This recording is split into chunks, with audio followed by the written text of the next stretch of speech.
You're listening to Civic Media. You can tune into any of our live shows on any radio station across the state with the Civic Media app. Find us in your phone's app store and listen anytime, anywhere.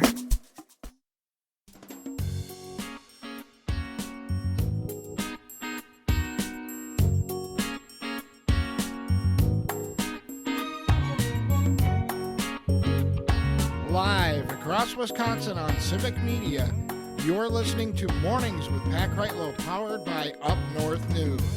Now, from our Lake Wissota studio, here is the founding editor of Up North News, Pat Kreitlow. Hey, good morning. It is 7:06 on this Tuesday morning, August 5th. Nice to have you here up north. Parker Olson is our producer. Down in Madison at Studio A2, meteorologist Brittany Merlot joining us as well on what it is. It's still a little hazy out there, but not nearly as smoky around here on Lake Wissota, Brittany, and I sense that is going to become a trend everywhere eventually. A welcome trend. How are you today? I'm doing pretty good. I was looking at these trends thinking this has got to be the longest period consecutive that we have had this air quality alert in effect. And it is. I thought so, because when it was particularly bad in 2023, and it was, but it definitely felt like it had a shorter duration. 2-day waves. That's all it was. It was June 27th through 29th, and then it was July 14th through the 16th. Yeah. We've had this ongoing since July 29th, a week now. Yeah, this is, it's sad, of course. It's tragic for the folks up north, compounded by certain people trying to politicize all of this. But needless to say, yes, the lingering impact, it's the whole difference of, being around a heavy chain smoker for 2 days versus somebody who, only smokes half a pack, but for 10 years. There's a big difference in exposure here, and it's not good for people. In fact, let me jump over to comments online from Rob in Tigerton. He says, good morning from Tigerton, partly cloudy, 57. Yesterday I had mowing jobs in Wittenberg. The shifter on my lawnmower popped out, and I had to push it onto a trailer and take it to John Deere in Marion. Finally got it fixed, then back to Wittenberg. But he also writes here, I got bothered by that smoke yesterday. I felt dizzy and tired. And now he's got more mowing jobs in Tigerton today. And I can affirm, again, I don't have any respiratory issues or anything like that, but it really gets people feeling draggy after a while, or headachy, or, your eyes burn, whatever the case is. Yeah, I mean, you think about this is burning particles of whatever's in that forest, whatever it's burning, and it's making its way here. It's inflaming, while you're ingesting that. So be careful, take it easy, stay inside if you can. I know it's summer. It is the worst thing to hear, stay inside, especially when it's so dry and nice and comfortable out there. Temperatures right now, 52 degrees in Watoma, 66 in Superior and Racine. So those lakes are holding on to some heat. You are warmer if you are by a Great Lake right now this morning. We're also seeing patchy, dense fog in places. So be careful out there driving. That visibility will clear in about an hour or two. But the air quality alert still in effect until noon. They keep renewing it at noon. I have a feeling it might be extended until tomorrow in certain places of the state. Maybe they'll let it expire in spots. It is starting to swing much further off to the east. The high pressure system that brought it here is now moving off to the east, and it's really hanging over New York right now. So we're really seeing the tail end of it. But all of Michigan, parts of Minnesota and Indiana, and of course all of us here in Wisconsin are still in that alert until at least noon today. So as the high pressure continues to move, another low pressure system is building off in towards Wyoming and Colorado. It is going to send a warm front our way, which means more clouds headed our way, more mugginess and humidity, and also more thunderstorm action, especially as we push into the end of the week and into the weekend. So it's going to turn hot and humid. These are the final few days of, if you decided to open your window with this air quality alert, that you can do that. Of course, today we're going to hit highs in the upper 70s to low 80s. We're pretty much going to put that on repeat for tomorrow too. We do have a small chance of spotty sprinkles far north again late tonight. Otherwise, tomorrow we're looking at some light showers and storms possibly west in the state in the morning, and then more are going to start later on in the evening.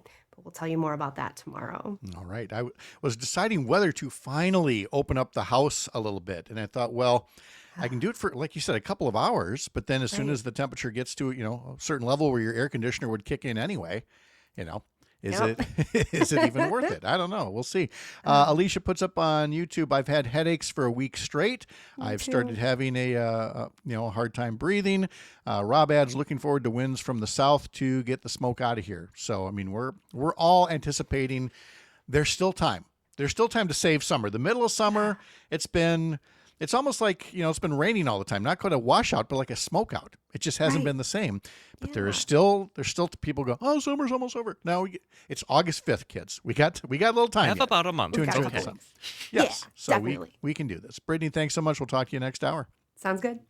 Quick reminder, there's so much more coming up on Civic Media today. Certainly, we've talked about Matt and Air on Air with Jane and Greg following this program from 9 to 11. And then after Tom Hartman is the Todd Alba Show from 2 to 4. And at 2:30, Todd's going to be talking to Kyle LaFond. He's the founder, president, and CEO of Natural Contract Manufacturing and American Provenance. He is a member of Main Street Alliance, and he is going to be talking about tariffs, just as we did with Sean Fedeplace from Main Street Alliance as well, that these tariffs are catching on with other Americans in the sense that they're saying, oh, wait, this isn't just hurting other countries. This isn't hurting foreign companies. This is hurting everybody. Consumers, small businesses, small manufacturers that need to import some of their materials to make the things that they make. This is having a wide-ranging impact, and Todd will be talking to his guest, Kyle LaFond, about that later this afternoon. And then Matt Rothschild is guest host on the Maggie Dawn Show from 4 until 6 today across the Civic Media Radio Network. Up North News is part of Courier Newsroom. Learn more over at couriernewsroom.com. Plenty of newsletters and video series and things like that, including a newsletter called Control, Alt-Right, Delete by Melissa Ryan. A new edition is out called the Media Capitulation Index. It's a tracker that rates media conglomerates on a scale from independent to vulnerable to compromising to capitulating to obeying to propaganda. The group Free Press has also released a companion report to the tracker called A More Perfect Media, with deeper analysis. And here's some of what they found. In evaluating 35 different media companies, Free Press found that media owners capitulated to the Trump White House in 4 main ways. One, through payments to Trump in the form of legal settlements, production contracts, campaign contributions, and other donations. Second, by rolling back their commitments to diversity, equity, and inclusion practices when it comes to hiring and community outreach. Third, through editorial manipulation and censorship, pressuring their newsrooms to soften criticism of the administration, firing staff, even pulling content that might anger the president. Have you noticed by chance the articles that look at Fox News Channel and how if you watch that channel, there basically isn't a Jeffrey Epstein case anymore? There used to be, but it's mysteriously disappeared. And then fourth, media companies are attempting to curry favor with the president during ceremonies like the inauguration, private dinners at Mar-a-Lago, meetings in the White House. As Melissa Ryan puts in her newsletter, as consumers, we have economic power. Trackers like this one help us use it. We can choose what media companies we support with our wallets, with our ears, with our eyes. And so for all of that, you're going to want to look at Melissa Ryan's newsletter, Control, Alt-Right, Delete, and you can get a link to it over at couriernewsroom.com to learn more. It's 7:14 right now. The Milwaukee Brewers have just been on a tear. What is it, 4 in a row now, Parker, after beating Atlanta last night. Final score there was 3-1. The 3 coming from Isaac Collins, a 3-run homer. Quinn Priester surrendered a first pitch of the game home run, but after that allowed just one other hit. And that's how you ended up with a 3-1 win over Atlanta. Trevor McGill pitched a perfect 9th inning to get his 25th save of the season. Freddie Peralta is pitching this evening. Pre-game coverage begins at 5:40 on several Civic Media stations. It's just fun to watch. That should be their new memo. Their new motto. It's just fun to watch. Yeah, that's true. It is very fun to watch. I will say, it's kind of funny. It seems like the one thing that gets a lot of the starting pitchers is the home run ball, and that's about it. Like, it's literally a homer, maybe 2 in a game, and that's maybe one more hit. And I could be wrong. It almost feels like we must be way up there in the number of home runs given up on the first pitch of the game. Yeah. I feel like we've done 3-4 of those. Uh-huh. It wouldn't surprise me if it was 5 actually, but then things settle down after that. Yeah. And it's been a beautiful thing. It is. So much so. Who knew sports are more fun when you're winning? I did. You did? I did. Yeah? It. Okay. Yes. Okay. I had a sense that was the case anyway. Of all the recent headlines here that we're still playing catch up on, for example, there's a new state Supreme Court justice. Did you know that? Yeah, Justice Susan Crawford. And you'll go, wait. The election was back in April. Yeah, but she wasn't inaugurated until August 1st. That's when Supreme Court justices begin their new terms. And so it was only this past Friday that Justice Susan Crawford took the oath of office for a 10-year term, keeping the court under a 4-3 progressive majority with the retirement of Justice Ann Walsh Bradley. And so now the next few elections feature a conservative justice defending their seat. There are no liberal-leaning justices up for election until April of 2028. So throughout this period here, the next 2.5 years, 3 years basically, the court will be under progressive control, barring some kind of personnel change amongst the progressive justices that are already there. Crawford is a former Dane County Circuit Court judge. This all took place in what's called an investiture ceremony. That's what they call the oath of office when given to judges, held in the rotunda of the Wisconsin Capitol. Quoted here in an article from Spectrum News, Crawford said, quote, "I'm proud to take my seat on this court. I'm ready to meet this moment. And most of all, I'm ready to get to work for the people of our great state." You will recall that in April, she defeated Waukesha County Judge and former State Attorney General Brad Schimmel by 10 points. And if you noticed anything in your social media feed, if it's got any kind of a political flavor to it, there was a lot said Friday, Saturday about the way that Justice Susan Crawford beat the world's richest man, Elon Musk, and beat him soundly for the tens of millions of dollars that he spent in a race that topped the $100 million mark. The world's richest man could not buy a state Supreme Court seat here in Wisconsin. Again, the spending there topping more than $100 million. And Crawford went on to say, "I just promised to uphold two constitutions, the U.S. Constitution and the Wisconsin Constitution, even when the issues are politically charged, deeply divisive, or hard to untangle. That's always been the job." So congratulations again to the new Supreme Court Justice, Susan Crawford, who is now officially on the court after that swearing in back on Friday. We got plenty to cover yet this hour. A local update is coming up next for some of you. For others, we will be visiting with Dan Hagan from Newswatch 12, WJFW TV in Rhinelander, talk about his vacation. He's back after taking a little bit of time off. And then later in the hour, we will be talking to Jim Paine, the mayor of Superior. They are kicking off a new network so that folks in the city, small now, but eventually growing to the whole city, can have better access to high-speed broadband internet. Private companies aren't necessarily willing to serve every corner of Wisconsin, and so in some cases there are local governments that are stepping in and helping make networks more possible so that we can enjoy high-speed internet throughout the state, despite Republican restrictions that were put in place years ago. That's coming up. Live from the heart of America's Up North from Lake Wissota, thanks for making this a place to spend part of your mornings. Powered by Up North News, I'm Pat Kreitlow.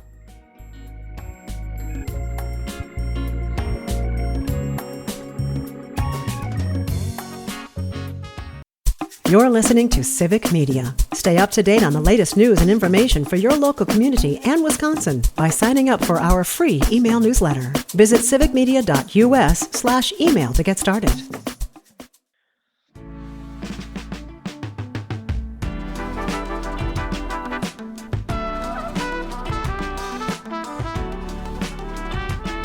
.22 on this Tuesday morning, and happy to welcome back to the program Dan Hagan from Newswatch 12, WJFW TV in Rhinelander. After a little time off, Mr. Hagan, good morning. Welcome back. How was your vacation? Good morning, Pat. Yeah, it was incredible. I went up to Pictured Rocks National Lake Shore in the Upper Peninsula. I'd recommend that anyone go. There are these huge rock cliffs basically along the shore of Lake Superior in this special spot, and different metals basically in the groundwater there leak out onto these cliffs and they form different colored rock faces, and it's really beautiful. I'm going to admit, I had not heard of this at all, Pictured Rocks. And now as I'm looking it up, it's gorgeous. Yeah, I was shocked I hadn't heard of it either. I bet if this was in the East Coast or the West Coast, people would be all over this thing. But it's here, and it's a hidden treasure, I think. Yeah, I mean, we've heard, yeah, everybody's seen the caves up at the Apostle Islands, but there's sea caves there and rock arches and geesh, all manner of things. Yeah. And really, I mean, the Great Lakes overall is, I'm going to go ahead and say it's underappreciated as a tourism destination. I mean, maybe people have one place they like to go: Ashland, Bayfield, Superior, Mackinac Island, something like that.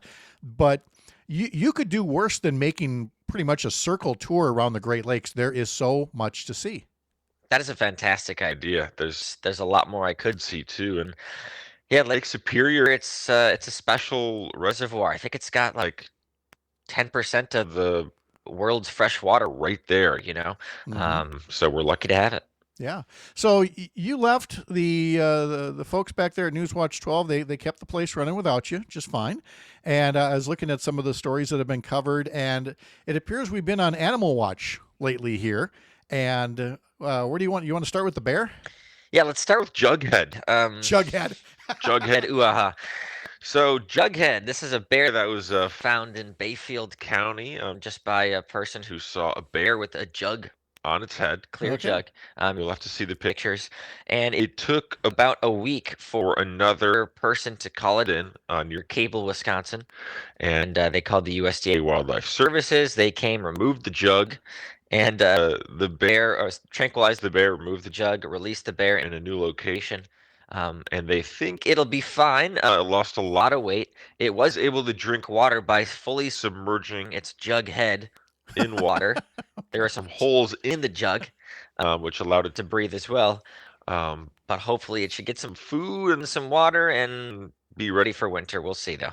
Good. Well, we started on the lighter side, but there's also some serious stories in there. And again, people who are hunting and either being very neglectful or at the very least not paying attention to what it is that they're killing, and that always can cause an issue for people that are tracking wildlife.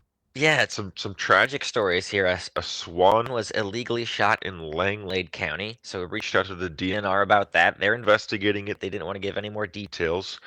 And then a loon was hit in Hayward, and in Anago, Wisconsin. There is an animal, really, it's called Raptor Education Group, and they usually deal with birds. So that loon, that baby loon, was taken to Raptor Education Group. An air sac was punctured because of a possibly being hit by a boat. So they're going to do what they can to restore that loon to full health and then release it into the wild. Mm.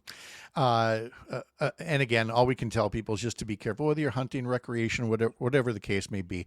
And now we'll come to the unexpected, fun, technical part of the show, because it turns out the listeners are picking up on it. Adam noting on YouTube, Dan's mic has turned him into Barry White for some reason. This is... Hey, girl. I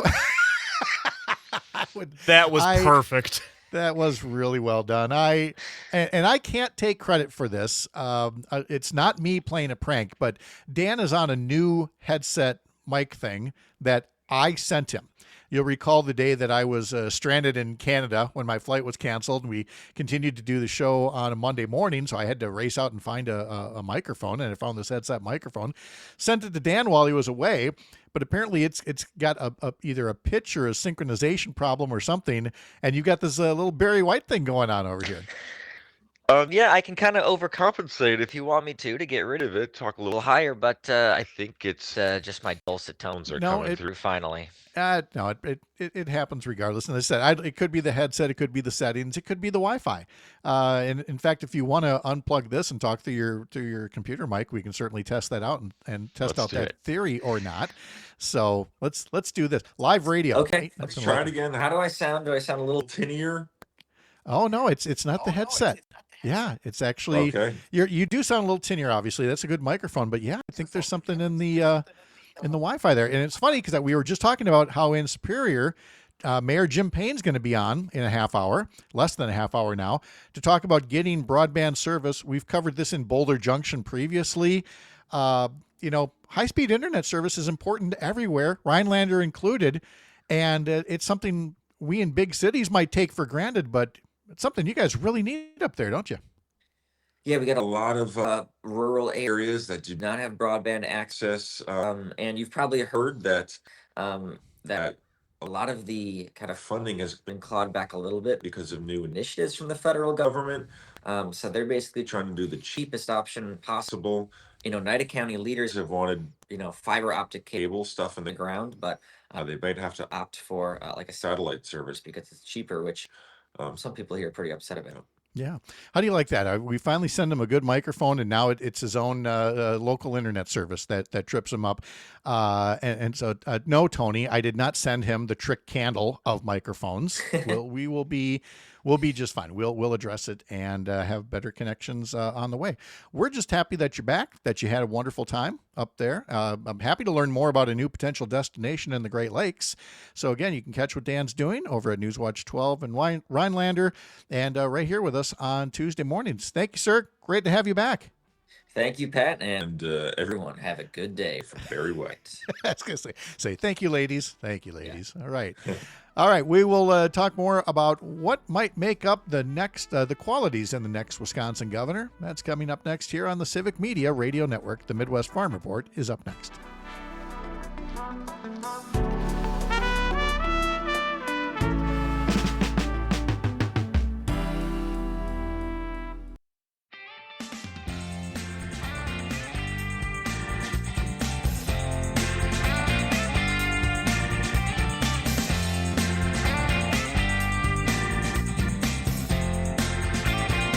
Remember, you can stay up to date on what we're doing at Up North News by heading to upnorthnewswi.com. And while you're there, sign up for our daily newsletters. We've got a weekday issue. We've got our Sunday mornings with Pat Kreitlow Politics newsletter that also includes our question of the week. And the question that we asked this past Sunday deals with what is now happening in Texas, where Republicans are, again, looking to rig their congressional maps further to put Democratic representation in the single digits in Texas, along with dozens of Republican members of Congress from Texas. Texas is a red state, but it ain't that imbalanced, but that's how they want to make the maps. Democratic legislators are saying, you know what, before you ram this through, we're going to deny you a quorum for a time, leave the state and call national attention to this because it is what it is. It's corruption is what it is, and call attention to it. Now, folks in some blue states are saying, hey, you can play at that game. Maybe in California, they'll redraw the congressional map and get 5 more Democratic seats to offset 5 more Republican seats in Texas. The question is, should they? Is it a case of, 2 wrongs don't make a right? Or is it a case of you got to do this because otherwise it's bringing a rubber band to a gunfight? What do you think?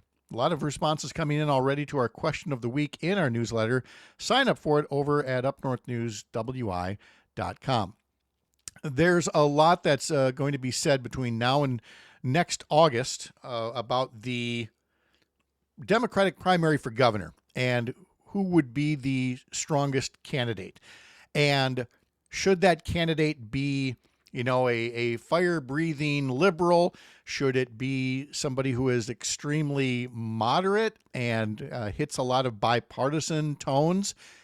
Will a Democratic primary be a healthy part of that process, or will it lead to a party that is fractured by those who want to go more to the left and those who want to go more to the center? There's no shortage of discussion about it. Certainly over the weekend, some of that talk was being heard in Milwaukee, where former Texas Congressman Beto O'Rourke held a town hall at the Washington Park Senior Center in Milwaukee. O'Rourke now has a voter organization group called Powered by People that is putting on these community conversations in spots all over the country. Speakers this past weekend included Devin Remiker, the new chair of the state Democratic Party. Former Lieutenant Governor Mandela Barnes and others also spoke at this. And again, the talk turns to whether Democrats have been too conciliatory. Have they been too willing to play by the rules? What is it that's going to go into making the next nominee for Wisconsin governor on the Democratic side as strong as possible?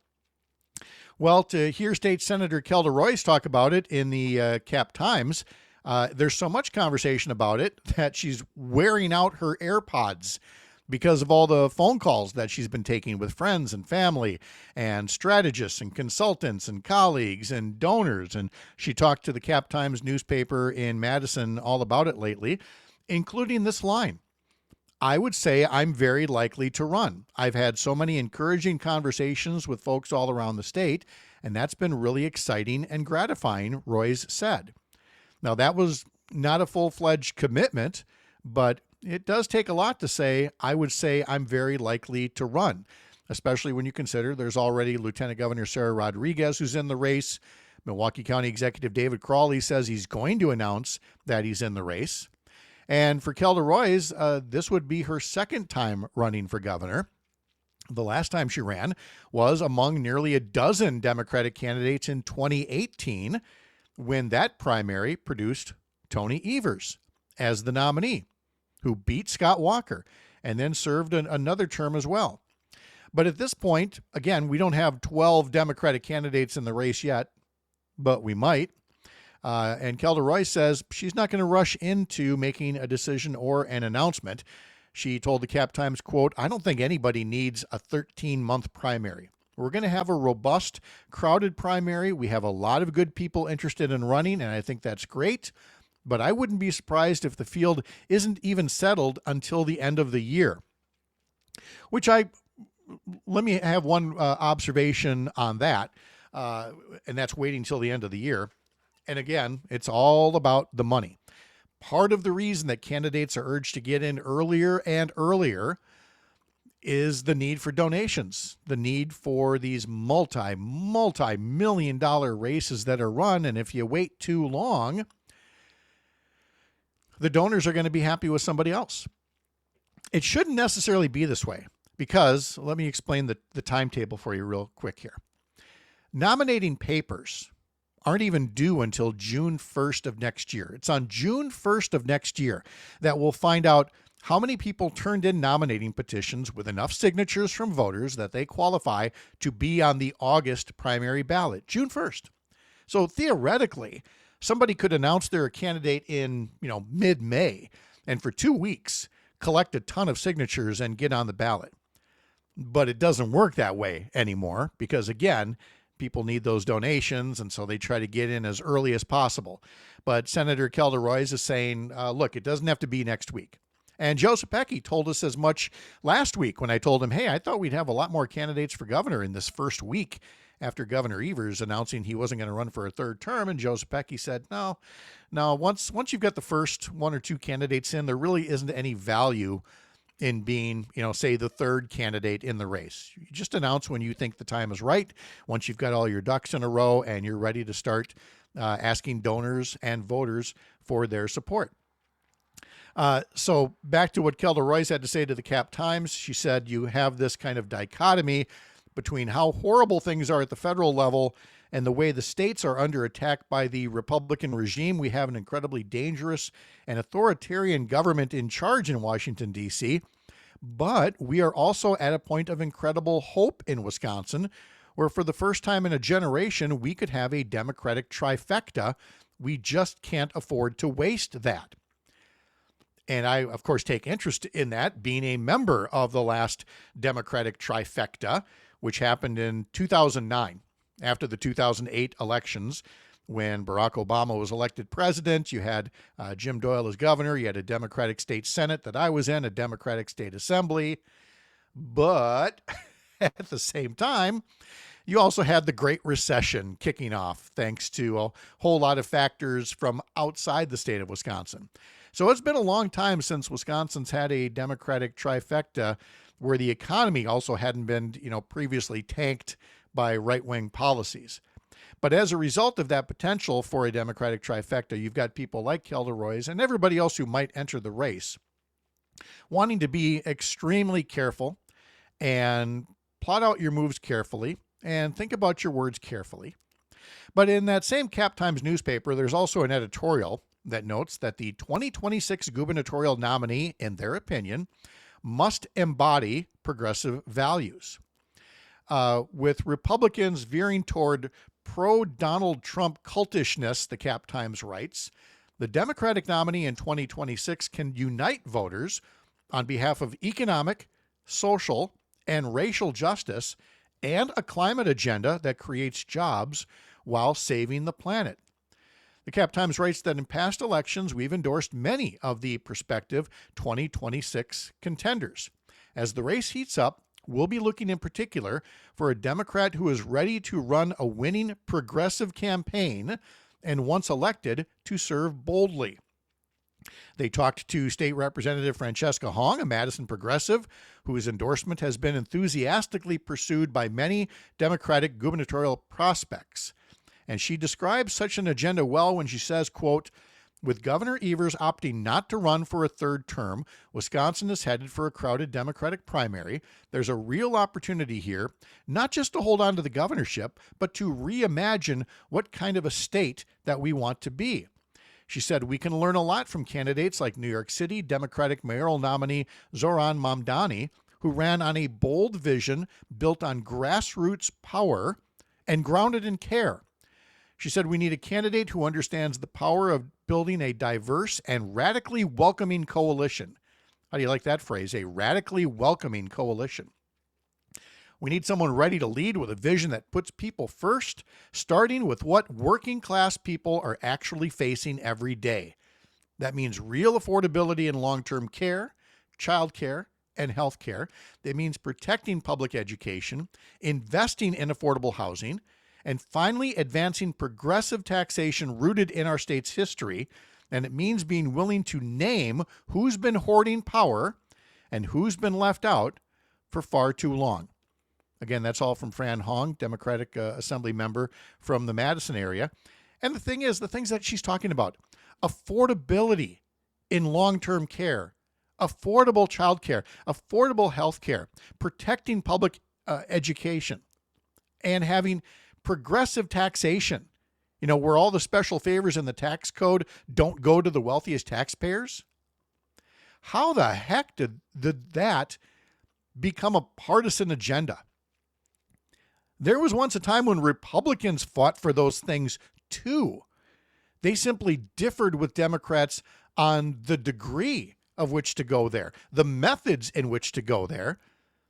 But Republicans used to consistently fight for things like affordable health care and education and things like that.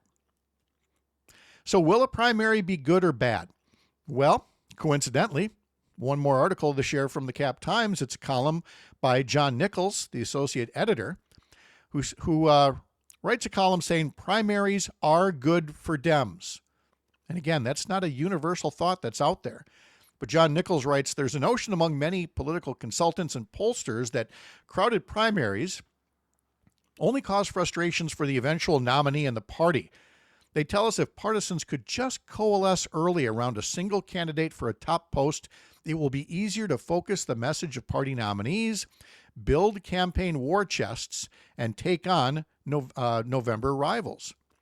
But with Evers deciding not to seek a third term, Democrats are all but certain to see a multi-candidate primary that will feature many of the most prominent figures on the party's crowded bench competing with one another. But the fact that there will be a number of Democratic primary candidates is not a problem. It's a measure of the party's renewal in recent years, and it's a strength going into the 2026 race. And he writes, it's also very much in keeping with the party history over the past 5 decades. And he goes on to list things like how Patrick Lucy came out of a primary in 1970, how in 1982, Tony Earl came out of a very tough 3-way primary with Marty Schreiber and former Lucy aide Jim Wood. In 1992, there was Russ Feingold coming out of a 3-way primary and then defeating Republican Senator Robert Kasten. Jim Doyle himself, back in 2002, became the nominee only after a primary that included Dane County Executive Kathleen Falk and Milwaukee Congressman and future Mayor Tom Barrett. So John Nichols writes, Democrats who win competitive primaries do not always go on to beat Republicans in November, but primaries have rarely, if ever, been an impediment to party prospects. So I would conclude by simply saying, we're going to have a large field. Embrace it. The same goes for Republicans. You're going to have a large field. Embrace it. Talk about the issues. Talk about not just who espouses your principles, but also who can win. Weigh it all. Come up with the best nominee possible and show Wisconsin how you would best take care of them. A local update is next. With others, we'll talk to Superior Mayor Jim Paine about expanding broadband service up in northwest Wisconsin. I'm Pat Kreitlow. This is the Civic Media Radio Network.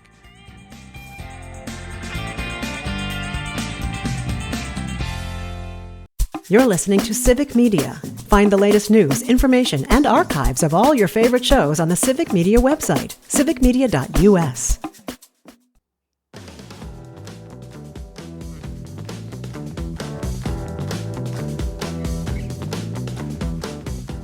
.52, we're back now. Up North News is part of Courier Newsroom, and our new D.C. correspondent, Cam Stevenson, has a D.C. newsletter called Below the Beltway. You can read it at beltway.news or through couriernewsroom.com, and his latest column is about what's happening in Texas. Texas tries to oust elected officials through legal gerrymandering and illegal schemes. Again, Below the Beltway from Cam Stevenson of Courier Newsroom. All right, let's turn to our Way Up North segment and talk to Jim Paine again, Mayor of Superior, all about what's happening in the northwestern corner of the state. And this time around, we're going to be talking about high-speed internet and the things that local governments can do rather than simply sitting around and waiting for the private sector to discover that you're there. Mayor Jim Paine, good morning. How are you?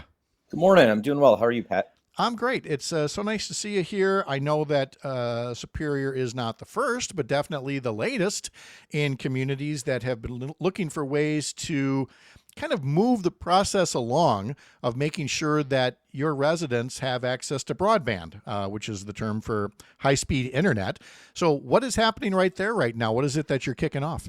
Well, we're certainly not the first to recognize the need for high-speed, reliable, and affordable access to the internet, but we're the first city in Wisconsin, the first community of any kind to create a publicly owned open access broadband network. There is no other network of our kind in Wisconsin. And it's a unique public-private partnership where we own the actual network, the physical network, and we sell internet access to private internet service providers who in turn sell it to customers. So they compete freely on our network the same way multiple delivery services, UPS, FedEx, U.S. Postal Service compete on the roads that the city builds. So it combines public infrastructure with private competition. And that I'm glad to hear that explanation, because when I first heard about it, it made me wonder about a law that the Republican-led legislature passed several years ago that essentially was a ban on municipal networks, especially Wi-Fi networks.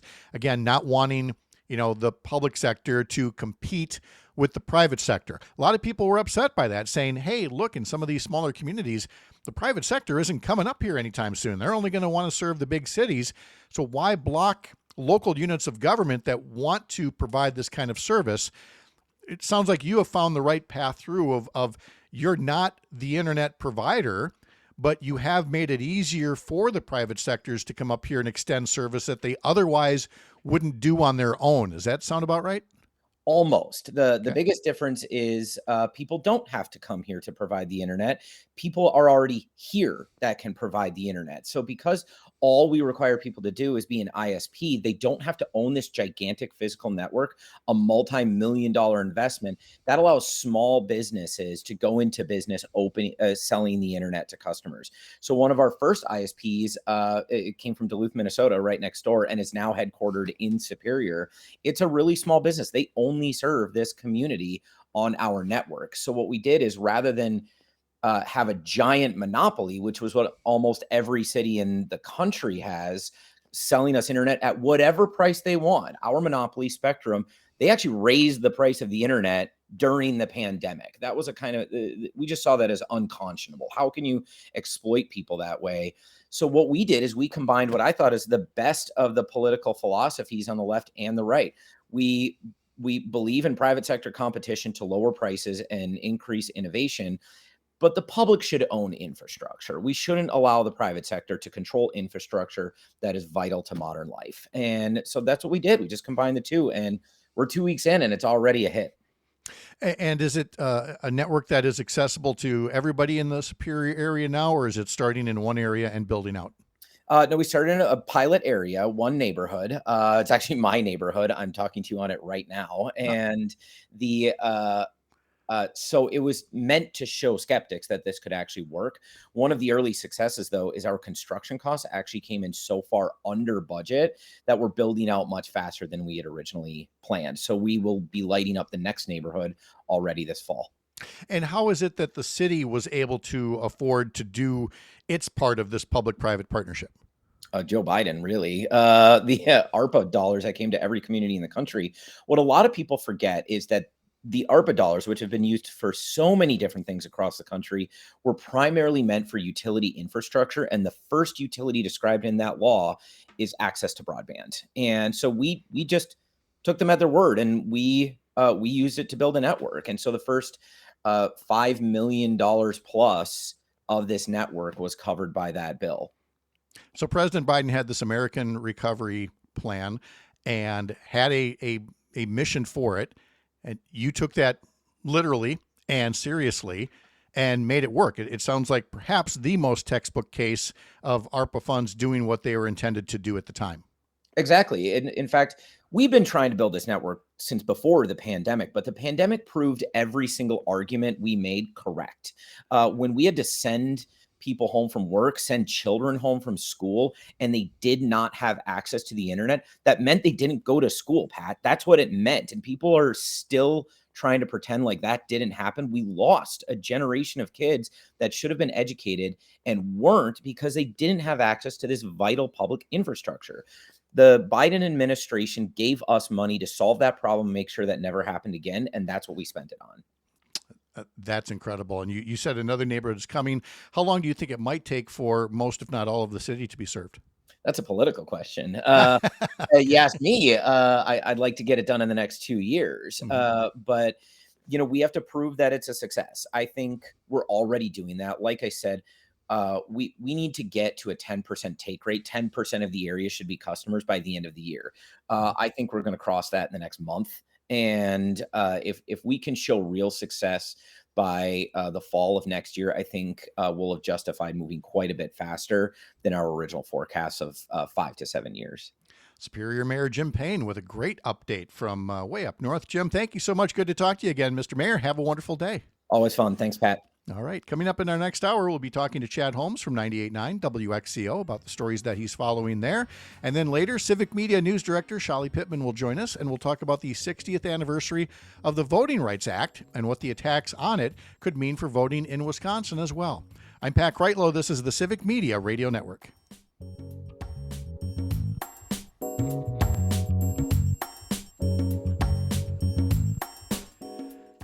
The national news cycle never stops, but it can be hard to find news about your local community. Civic Media is dedicated to providing quality local and state news coverage across Wisconsin. With the Civic Media app, you can get notifications about local stories that matter to you and your community. Find the free Civic Media app in your phone's app store and choose notifications from the menu to tell us what kind of news you want to hear about.